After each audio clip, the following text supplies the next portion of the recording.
Sebuah video memperlihatkan pengunjung tempat hiburan malam diskotik di Pontianak, Kalimantan Barat berhamburan keluar saat dirazia viral di media sosial.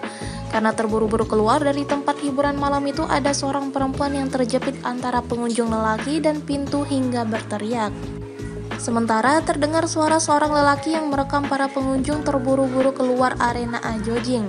Sementara menurut akun tersebut, semua tempat hiburan malam di Pontianak diharuskan mematuhi peraturan khusus pada bulan Ramadan.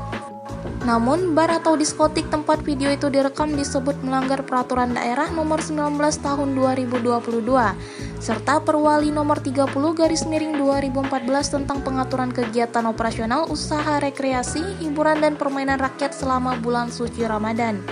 Tak hanya itu, bar atau diskotik itu juga dinilai melanggar pengumuman Wali Kota nomor 1 tahun 2022 tentang menjaga ketertiban dan ketenteraman masyarakat selama bulan suci Ramadan.